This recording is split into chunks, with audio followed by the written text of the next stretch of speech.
नमस्कार। आज हम एक ऐसी देवी की कहानी जानेंगे जिनका स्वरूप बहुत ही उग्र और रहस्यमयी है। एक ऐसी देवी जिनके हाथ में मानव खोपड़ी होती है। ये कथा है मां कपरधारिणी की, जो आदिशक्ति का ही एक प्रचंड तांत्रिक स्वरूप हैं। चलिए सीधे इस सवाल पर आते हैं। सोचने वाली बात है ना? एक देवी जो रक्षक हैं, वो अपने हाथ में कपाल क्यों रखेंगी? देखिए, ये सिर्फ कोई डराने वाला प्रतीक नहीं है। इसके पीछे एक बहुत गहरा आध्यात्मिक राज छिपा है, और आज हम उसी राज को समझने की कोशिश करेंगे। तो सबसे पहले ये जानना जरूरी है कि मां कपरधारिणी आखिर हैं कौन, उनका स्वरूप कैसा है और उनकी पहचान क्या है।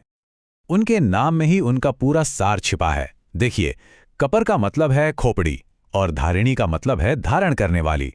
तो कपर धारिणी का सीधा सा अर्थ हुआ वो दिव्य शक्ति जो कपाल धारण करके अधर्म का अंत करती हैं और ज्ञान का उजाला फैलाती हैं।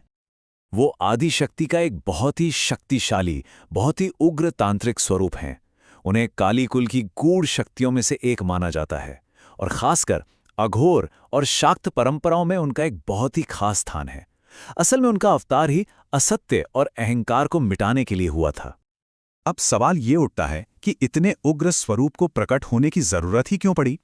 इसके लिए हमें उस समय में चलना होगा जब तीनों लोकों पर संकट के बादल मंडरा रहे थे। कथाओं के अनुसार एक ऐसा दौर आया जब अत्याचार और काला जादू इतना बढ़ गया था कि बड़े बड़े तपस्वियों और ऋषियों की साधनाएं भी भंग होने लगीं। असुरों का प्रभाव इतना ज्यादा था कि देवता तक डरने लगे थे। ये जो उथल पुथल थी, ये धीरे धीरे हुई। सबसे पहले अत्याचार बढ़ा, फिर राक्षसी शक्तियों ने दुनिया का आध्यात्मिक संतुलन ही बिगाड़ दिया।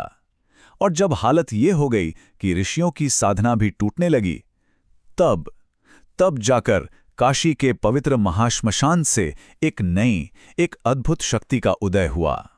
उनका प्रकट होना अपने आप में अद्भुत था। कहते हैं उनके बाल आग की लपटों की तरह थे, हाथ में जो कपाल था वो दीपक की तरह चमक रहा था, और उनके चारों ओर एक भैरवी ऊर्जा फैली हुई थी। उनके तेज को देखकर ही अधर्म कांप उठा था।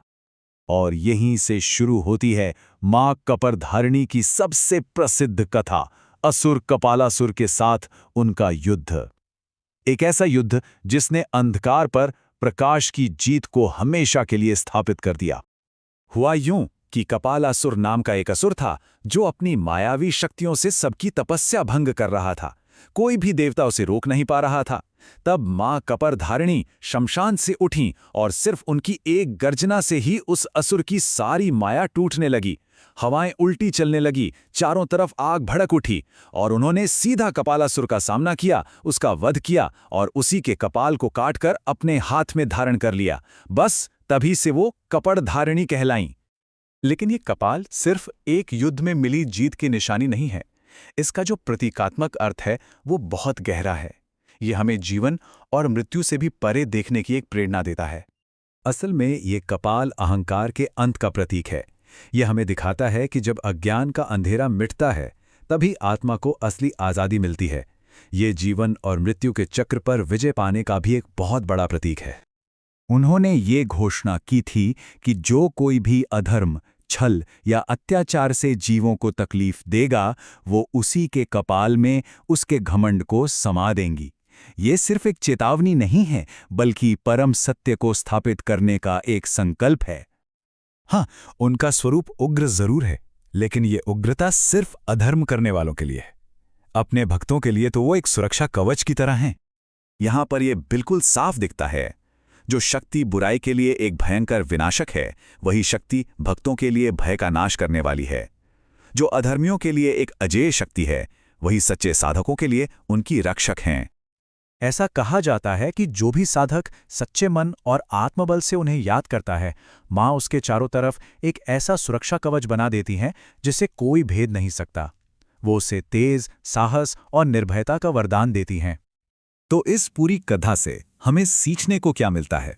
इसका असली संदेश, इसका सार क्या है? मां कपरधारिणी की ये कथा हमें सिखाती है कि अहंकार का अंत ही ज्ञान की सच्ची शुरुआत है। मुक्ति तभी मिलती है जब अज्ञान का विनाश हो जाए, और जो इंसान सच्चाई के रास्ते पर चलता है, उसकी रक्षा खुद दिव्य शक्ति करती है। उनके हाथ का वो कपाल यही संदेश देता है कि सत्य का प्रकाश मृत्यु के बाद भी कायम रहता है। आखिर में ये कथा हमें एक बहुत गहरे सवाल पर छोड़ जाती है। क्या जीवन के सबसे बड़े सत्यों को जानने के लिए हमें अपने सबसे बड़े डर का, यानी अपने अहंकार और मृत्यु के भय का सामना करना ही पड़ेगा? ये एक ऐसा सवाल है जिस पर हम सबको विचार करना चाहिए।